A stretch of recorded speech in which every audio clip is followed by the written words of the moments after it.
우리 오늘 말씀은 욥기 42장 1에서 6절에 있는 말씀으로 하나님을 경험하다, 하나님을 경험하다라는 제목으로 하나님 말씀 증거하겠습니다. 여러분은 성경을 읽어보신 적 있으십니까? 아마 이 자리에 앉아 계신 분 중에 10% 미만이 성경을 읽어보았을 겁니다. 그러면 나머지 90%는 읽어보지 않았을 거예요. 아마도. 무슨 소리냐? 방금 전에도 내가 이렇게 성경을 읽었는데, 그리고 내가 교회를 1, 2년 다닌 게 아닌데 어떻게 내가 성경을 안 읽어봤다는 거냐라고 의아해하실 수 있지만, 성경을 읽었다라는 것은 성경을 부분이 아니라 창세기에서부터 계시록까지 전체를 읽어보았냐라는 말입니다. 그런 의미에서 우리가 성경 읽어보았냐라고 묻는다면 우리는 아직 많이 부족한 점이 있는 것 같습니다. 우리는 교회의 문화나 사람, 느낌 이런 거는 너무 잘 알아요. 하지만 성경은, 하나님은 잘 모르죠. 우리 그런 것 같습니다. 여기 대부분 청년 여러분 20년, 30년째 교회를 다니셨죠. 우리 엄마의 뱃속에서부터 이렇게 교회를 다녔으니까요. 앞으로도 계속 다닌다면 40년, 50년, 60년 교회에 다니는 거 그냥 금방 그렇게 될 겁니다. 별일 없으면 다 그렇게 갈 겁니다. 바라기는요, 너무 늦기 전에 성경 읽는 그런 성도가 되십시오. 여러분 꼭 여러분 읽어 보셔야 합니다.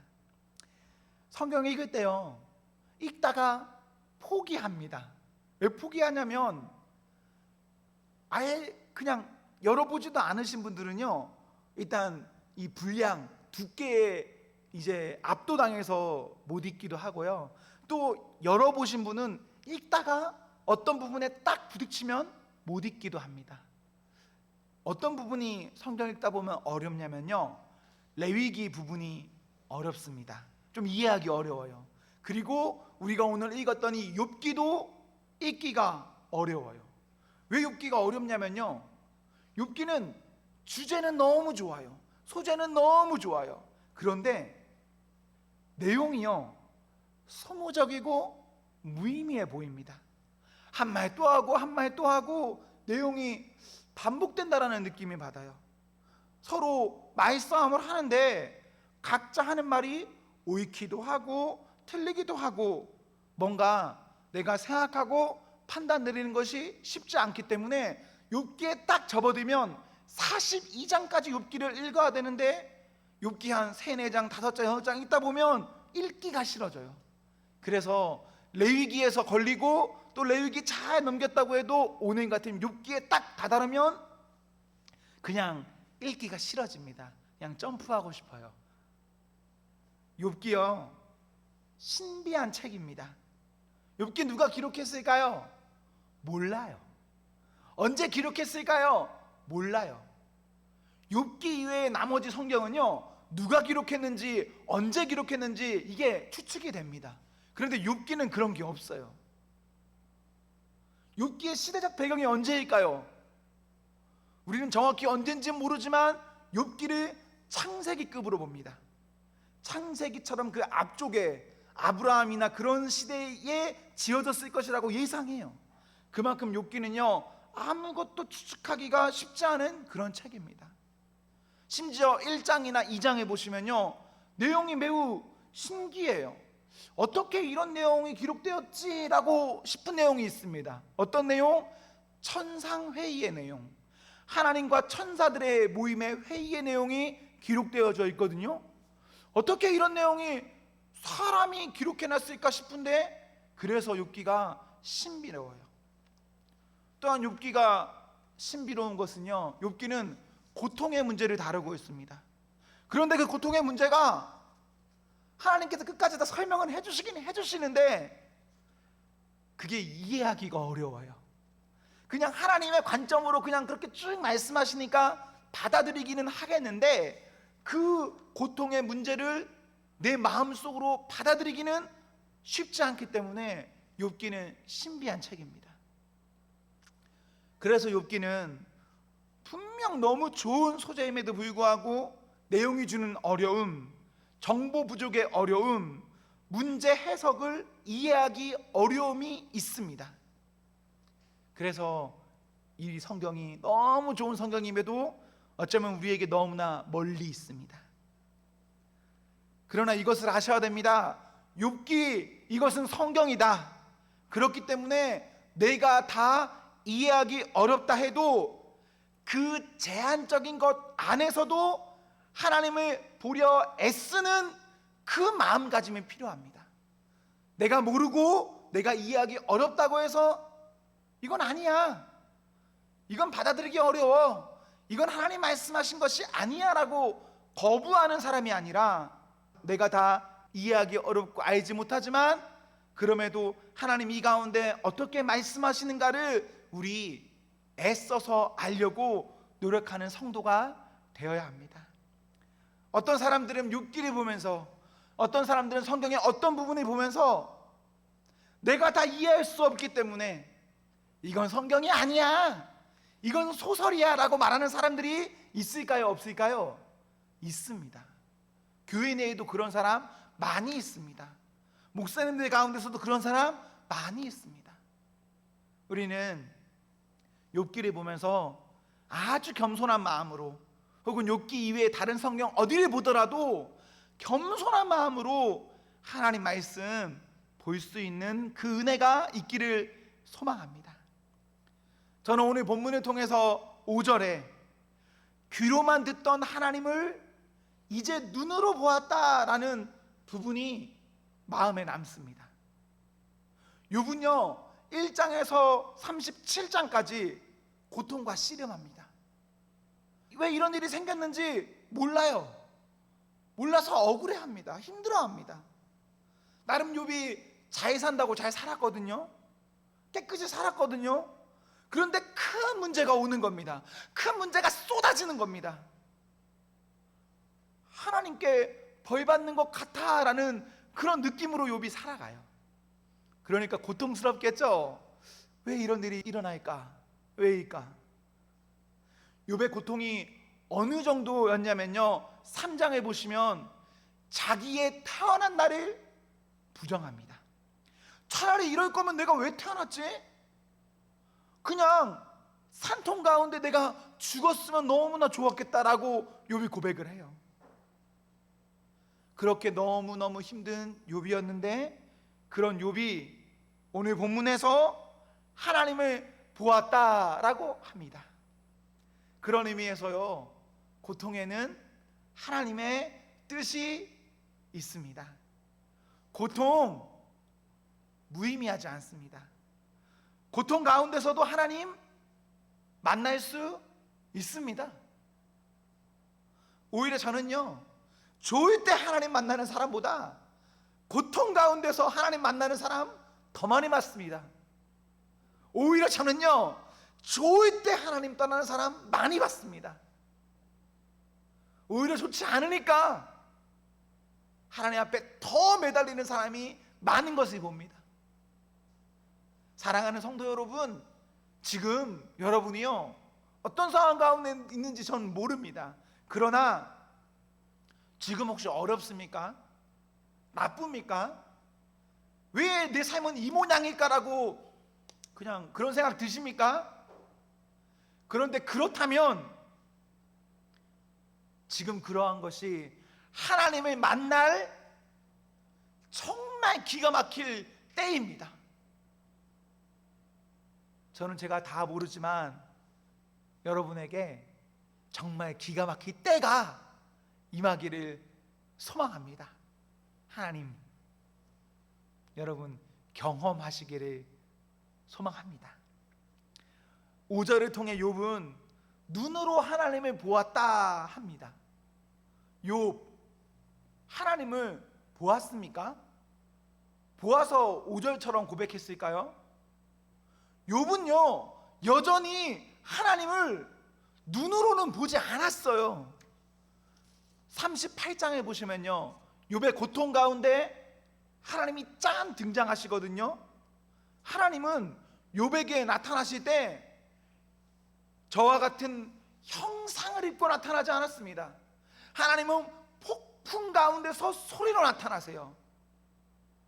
소리를 들었는데 욥은 그것을 눈으로 하나님을 보았다라고 고백합니다. 어떻게 소리가 본 것이 될 수 있습니까? 욥은요, 자신의 삶을 통해서, 나를 통해서 하나님 본 겁니다. 하나님은 소리로 임재하셨습니다. 하나님은 어떠한 형상으로 내 눈앞에 보여지지는 않았습니다. 그런데 하나님께서 내가 겪는 그 고통을 통해서, 내가 고통을 겪고 있는 그때는 몰랐지만 고통 가운데 하나님 만나니까 그 모든 고통 가운데서 하나님을 보았습니다. 내가 고통 겪는 거 물론 싫습니다. 고통 받고 싶은 사람 어디 있겠습니까? 좋지 못한 소식 듣고 싶은 사람 누가 있겠습니까? 그런데요, 그 가운데서도 우리가 자신의 삶을 보면 그 안에서 분명 하나님 계십니다. 하나님 계세요. 인생의 어느 부분까지는 우리가 하나님을요, 누군가의 입을 통해서 듣게 됩니다. 소문을 통해서 듣게 돼요. 여러분, 오늘날까지 하나님을요, 저 같은 사람, 어느 집사님 같은 사람, 옆에 있는 어떤 친구의 소리를 통해서 여러분 들었을 겁니다. 그런데 도저히 이해가 안 되는 어떤 순간이 되면 우리는 그때 내 귀와 나의 모든 것을 넘어선 하나님을 경험할 수 있고 하나님을 만날 수 있고, 그때 하나님 만나면 그 사람 눈물 흘릴 수 있습니다. 고통 가운데서도 만나서 기뻐서 눈물 흘릴 수 있습니다. 욥이 그런 사람입니다. 고통 겪는 거 너무 싫어서 이런저런 말을 욥이 많이 합니다. 정말 말도 안 되는 말을 욥을 많이 합니다. 그런데 그 끝에 와서 돌아보니까 욥 하나님 보았고 하나님을 고백하며 하나님을 찬양합니다. 욥이 하나님을 보았고 본 후에 그가 어떤 일을 하였냐? 욥은요, 회개합니다. 회개해요. 욥이 고통 가운데 많은 말을 하였거든요. 친구들과 여러 가지 말을 했습니다. 그 모든 말이 그때는, 내가 고통 겪고 있을 그때는 그렇게 할 말은 아니었어요. 그럴 수 있는 말이었습니다. 그러나 하나님을 보고 난 뒤에는 나의 모든 과거의 어떠한 것들이 욥을 다시 살게 했습니다. 욥을 회개하게 했어요. 왜 그렇습니까? 2절에 욥은 지금까지 이걸 몰랐어요. 하나님께서는 무엇이나 하실 수 있는 분이다. 하나님의 계획은 하나님이기에 그저 그냥 하실 수 있는 것이다. 하나님은 내가 어떻기 때문에 하나님의 일을 하시는 분이 아닙니다. 내가 어떻든 간에 하나님은 하나님의 일을 하시는 분이 하나님이신데, 욥은 그것을 몰라서 그냥 하나님 앞에서 고통 겪고 있을 때 이런저런 이야기를 하거든요. 그런데 이제 욥이 하나님 만나니까 3절에 깨닫지도 알 수도 헤아리기 어려운 말을 하였다라고 고백하면서 회개합니다. 이런 게 사람이에요, 여러분. 내가 너무 어려우면 하나님 앞에서 이런저런 말 그냥 하는 게 사실 우리입니다. 이게 우리의 연약함이에요. 그런데 우리가 이런 연약함 가운데서도 바라기는 하나님 만나서 우리의 모든 것들 다 다시 뒤로 하고 하나님만 찬양하는 그 귀함이 우리 인생 가운데 반드시 있기를 소망합니다. 불평, 불만, 원망으로 끝나는 인생이 아니라 하나님 앞에서 그 모든 것들이 찬양으로 바뀌는 그 귀한 은혜가 우리에게 있기를 소망합니다. 우리의 삶이 원망으로만 그치면 너무 아깝잖아요. 우리의 삶이 힘들어도 그 힘든 것으로만 맞춰지면 너무 억울하잖아요. 그 가운데 하나님 만나서 하나님이 지금 우리에게 왜 이런 것들을 보여주시는지 그것에 있어서 우리 모두가 하나님 앞에 하나님의 찬양하면서 그 뜻을 헤아려 알기를 기원합니다.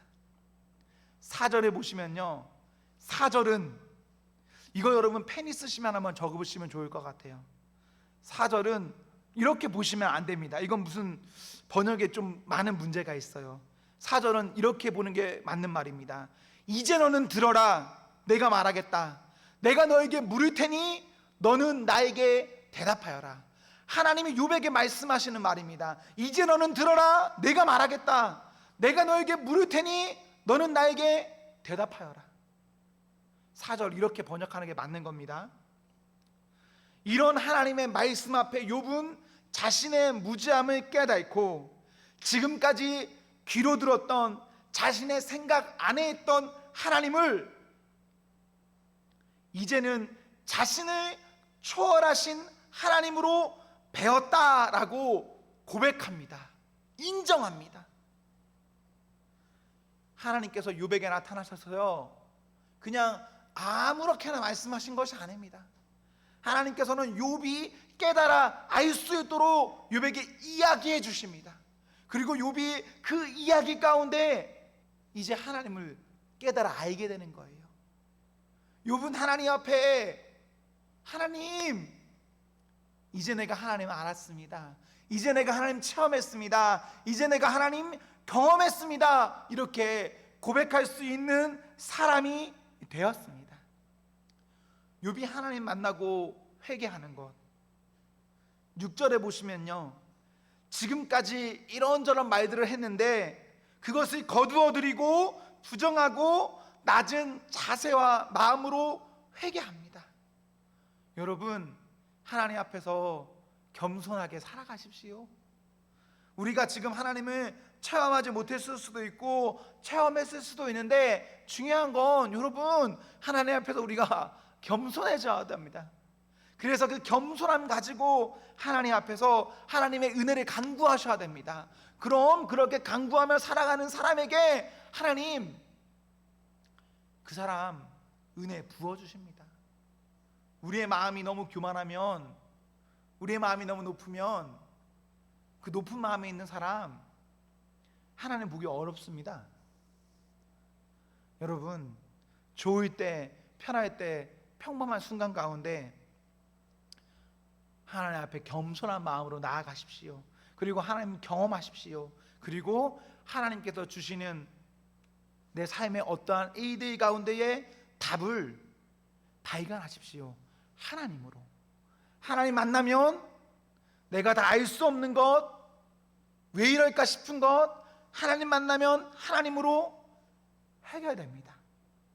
저는 우리에게 하나님을 누군가의 하나님으로 듣는 것으로 끝나는 것 아니라 나의 하나님으로 하나님을 경험함이 나에게 있기를 소망합니다. 사랑하는 청년 여러분, 여러분이 하나님 경험하셔야 됩니다.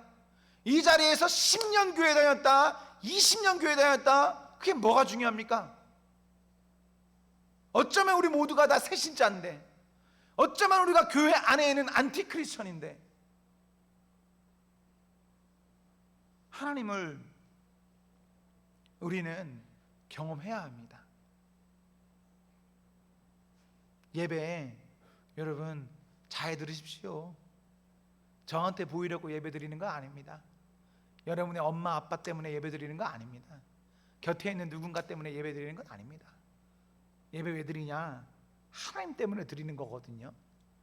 그럼 정말 내가 교회 와서 예배 드리고 뭐 이런저런 일 하는 거 하나님 때문에 하고 있나, 이거 잘 세워보시고요. 내가 진짜 아니다, 그럼 그냥 알아서 회개하십시오. 이것이 계속되어서는 안 됩니다. 우리의 예배가 이렇게 그쳐서는 안 됩니다. 그것은 하나님께서 원하시는 모습이 아닙니다.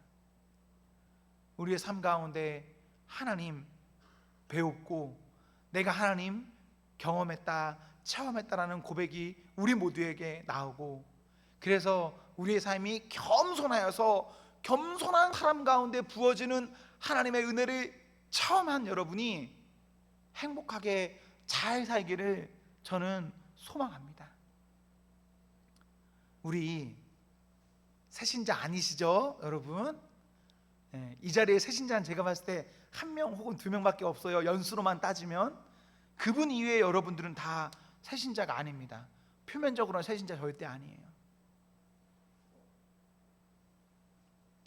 하나님 앞에서 20년, 30년, 40년째 우리가 새신자로 살고 있다면, 여러분, 옹알이 하는 것도요, 걸음마 하는 것도 때가 있는 거예요.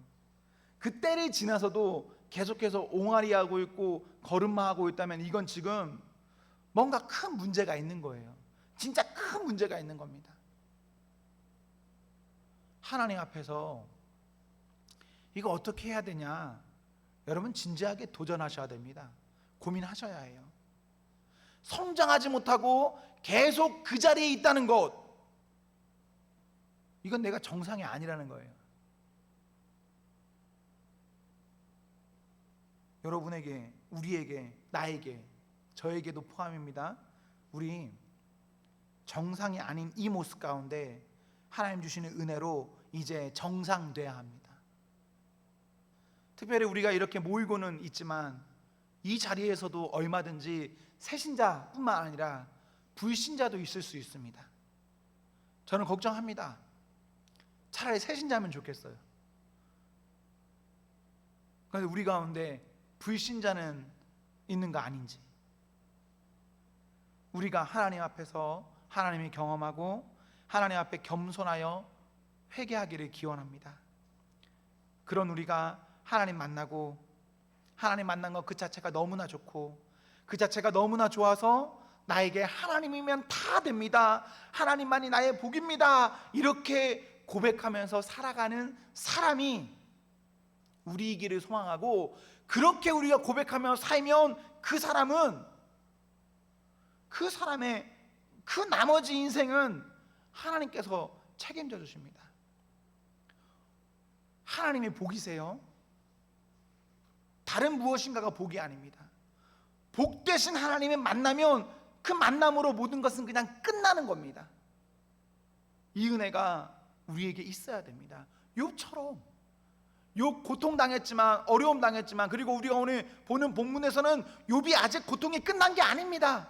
그러나 욥이 그냥 고통이 끝나지 않은 상황에서도 하나님 보니까, 하나님 본 욥 모든 것 다 회복되었습니다. 마음이 회복되면 그 사람 삽니다. 정신이 회복되면 그 사람 삽니다. 영이 회복되면 그 사람 삽니다. 욥은 하나님 때문에 보여지지 않는 그것이 회복되었고, 그 이후에 욥 보이는 것이 회복됩니다. 사랑하는 성도 여러분, 우리의 어떤 날이든 간에 그 가운데 귀로만 들었던 하나님을 이제는 직접 배우는, 경험하는 은혜가 있기를 기원합니다. 저는 저나 여러분 우리 모두가 반드시 하나님이 경험하고 반드시 하나님의 은혜 안에 살 것을 믿는 사람입니다. 우리 가운데 어느 한 사람도 하나님 은혜 밖에 떠나간다, 전 이런 생각하지 않습니다. 어떤 인간 나쁜 놈이다, 어떤 인간 지옥 갈 놈이다, 저 이런 생각 절대 하지 않습니다. 그래서 저는 여러분을 보면서 꿈을 꿉니다. 지금 우리의 어떠한 연약한 모습이 있지만 하나님 우리를 이대로 두시는 것 아니라 우리를 더 잘 붙잡아 주셔서 우리를 아주 정금과 같이 우리를 좋은 가운데 보이실 것이다, 이 믿음이 저에게 있습니다. 제가 그렇게 믿고 여러분 스스로가 그렇게 믿고 그 믿는 대로 우리 하나님께 기도하며 나아갔으면 좋겠습니다. 2022년도 7월에 조영국보다 8월의 조영국이, 그리고 7월의 여러분보다 8월의 여러분이 하나님의 은혜 안에 더 꽉 붙잡혀서 은혜에 찬양하면서 사는 그 성도가 되기를 기원합니다. 아멘. 우리 한번 같이 기도하겠습니다.